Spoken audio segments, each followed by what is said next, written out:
sur la plateforme. Pour l'instant, le problème est réglé. Nous avons eu la même difficulté la semaine dernière et nous souhaiterions juste attirer l'attention de la Cour sur le fait qu'elle reste attentive à la présence de nos confrères à l'audience, parce que le forum peut être saturé par l'intrusion de membres étrangers à la procédure et qui ne sont pas accrédités, comme ce fut le cas la semaine dernière. Nous avons, par des messages compris, par des messages d'avocats remerciant les membres d'un parti d'avoir eu la discipline de se déconnecter pour leur permettre, eux, de se connecter. Et c'est une attitude d'encombrement, de bourrage de la plateforme qui peut quand même attenter un peu à nos droits. Et c'est la seule demande que nous formulons vis-à-vis de la Cour. Nous sommes heureux de voir nos confrères connectés. Nous souhaiterions simplement qu'ils le soient jusqu'à la fin de l'audience et que ça ne dépende pas de la volonté de tiers à la procédure et de tiers au procès. Je vous remercie, Monsieur le Président. Merci beaucoup pour cet éclairage. La Cour aussi a un éclairage important à faire. Cette Cour est une Cour communautaire, une Cour des droits de l'homme. Alors, la procédure se fait en deux phases. Il y a la procédure écrite et il y a la procédure orale. Si la procédure écrite est obligatoire, suivant le règlement de la Cour, en revanche, la procédure orale n'est pas obligatoire. C'est parce que nous avons pris l'habitude d'envoyer systématiquement tous les dossiers à la procédure orale que les gens ont fini par penser qu'elle est obligatoire. La procédure orale n'est pas obligatoire. Les parties sont censées s'être clairement exprimées dans leurs écritures. Et c'est seulement lorsque la Cour veut vérifier des points précis ou bien permettre à une des parties qui a oublié de développer un point qu'on vient à l'oral. Donc je voudrais que les éminents avocats et autres personnes qui vont intervenir tiennent compte de ça. Vous pouvez regarder le texte. La procédure orale n'est pas obligatoire. Mais donc, comme je l'avais dit, le panel a été recomposé et la Cour est prête maintenant à écouter les parties. Alors, ceci étant, si les parties sont prêtes, alors il est mieux de plaider en même temps sur les mesures provisoires, sur la procédure accélérée et sur le fond. Ça nous ferait gagner du temps. Maintenant, si vous n'êtes pas prêt aussi, vous pouvez plaider aujourd'hui les mesures provisoires et la procédure accélérée, et puis le reste. Mais je pense, la Cour pense que toutes les pièces étant produites au dossier, que peut-être les parties pourraient plaider. Mais enfin, la Cour n'engage personne à rien. Alors, le maître Clédor, vous avez la parole. Appuyez sur le micro, s'il vous plaît. Votre honneur, honorable membre de la Cour, je pense que vous avez tout dit. Ce sont les écrits qui importent. Et les parties ont amplement écrit. Il y a eu des répliques, il y a eu des dupliques, il y a eu des pièces complémentaires déposées. Et nous-mêmes avons renoncé à la production de certaines pièces simplement à cause de l'urgence parce que le temps est contre nous. Par de conséquence, je pense que tout peut être plaidé. Et ce sont seulement des plaidoiries courtes, concises, des observations sur certains points qu'on ne cite. Il n'est pas nécessaire que l'avocat se sente besoin de prendre la parole lorsqu'il n'a aucune précision complémentaire à apporter. Je vous remercie. Merci, Clédor. Alors, donc, oui, le représentant du Sénégal. Oui, monsieur. Excusez-moi, donc je pense également qu'il faut qu'on précise un certain nombre de choses. C'est-à-dire, nous, la dernière fois, on disait qu'on était prêts pour plaider en présentiel pour les mesures provisoires, pour le refaire. Aujourd'hui, on n'était pas encore préparé pour le fond parce qu'on nous avait dit la dernière fois qu'on allait programmer une audience pour les autres procédures.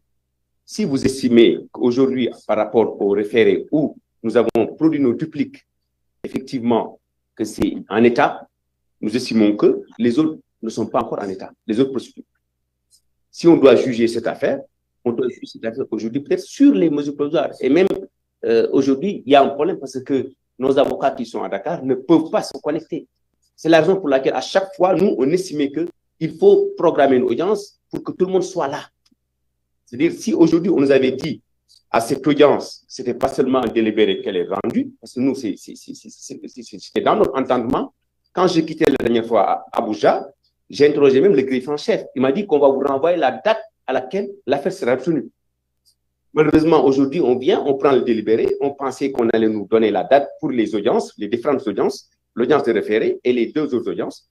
Et on nous dit, mettez-vous en état, venez plaider. Et alors que nous, on pense qu'effectivement, il faut qu'on respecte le principe que les parties soient prêtes. Vous-même, vous l'avez dit tantôt. Donc, je pense qu'il est heureux de l'entendre de vous, honorable juge, mais également, il faut qu'on respecte le processus. Il n'y a pas cette, même s'il y a urgence, même s'il y a des choses qui doivent être dites, dans les écrits, effectivement, on a écrit, il y a eu des dupliques, mais également, la phase orale est très importante, même si elle n'est pas obligatoire. Mais si vous nous le permettez, parce que je vois que depuis ce matin, vous permettez ça à d'autres parties, vous avez même renvoyé pour permettre à l'État nigérien d'être en état dans une affaire. Là également, nous estimons qu'il faut que les parties soient en état pour pouvoir plaider sur les affaires, parce que c'est des affaires extrêmement importantes, c'est des affaires qui engagent l'État du Sénégal, mais c'est des affaires extrêmement importantes où nous estimons que tout doit être fait en ordre et les mesures doivent être les bonnes mesures pour pouvoir plaider convenablement. Voilà ce que j'avais à dire, M. le Président. Merci. Maître Clédor. Oui. Bon, je rappelle simplement que nous avons l'obligation d'avoir la maîtrise des règlements de la Cour. Le délai de 30 jours a été imparti. Et c'est pour répondre sur le fond. Il est évident que les dispositions des articles 79, dans leur compréhension, font que la Cour pouvait elle-même ne pas provoquer une audience et prendre une ordonnance. Ils ont dépassé largement les 30 jours et je pense que le fond est scellé. S'ils disent aujourd'hui qu'ils ne sont pas prêts pour le fond, nous sommes surpris. Les 30 jours, ce n'était pas pour les mesures provisoires. Les 30 jours, c'était pour qu'ils soient préparés sur le fond. Donc, je suis vraiment désolé. Leur argument ne tient pas. Je vous remercie. Merci beaucoup, M. Clédor. Bien, donc, je pense que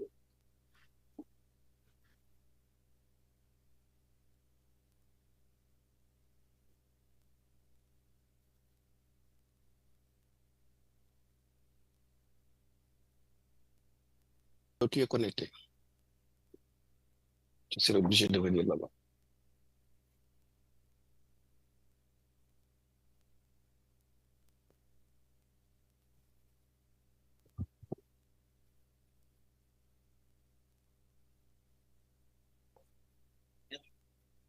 bien, alors, la Cour estime que l'affaire peut être plaidée aussi bien s'agissant des mesures provisoires que de la procédure accélérée et même du fond. Rien qu'à voir, je montre un échantillon de dossier. Qui peut venir à côté de moi ici là, pour montrer le dossier pour que les gens voient un peu ce que c'est? On va vous montrer un peu le dossier Sonko pour que vous voyez de quoi il s'agit. Voilà, ça c'est une première partie, dossier Sonko. Une première partie, voilà. Voilà le complément du dossier Sonko. C'est un dossier qui contient beaucoup de documents. Et c'est en vertu de cela que la Cour pense que les parties se sont suffisamment exprimées et que, s'agissant de la procédure orale, elle peut être faite aujourd'hui, aussi bien sur les mesures provisoires, sur la procédure accélérée et sur le fond. Après quoi, surtout qu'on a la chance que les avocats sont connectés aujourd'hui parce qu'on ne sait pas. Alors, si on doit sur la connexion, rien ne nous garantit que demain, la connexion sera bonne. Donc, la connexion ne peut pas être considérée comme un motif de renvoi. Donc, on a la chance que tout le monde est connecté aujourd'hui, donc c'est une grâce. On va en profiter. Donc, la Cour voudrait vraiment demander à l'État du Sénégal de faire l'effort. On les connaît, ils sont très puissants, et de faire l'effort de plaider, de ce qu'ils veulent ajouter, ce qu'ils veulent commenter. À part, les pièces sont assez abondantes quand même, les mémoires aussi, les écritures.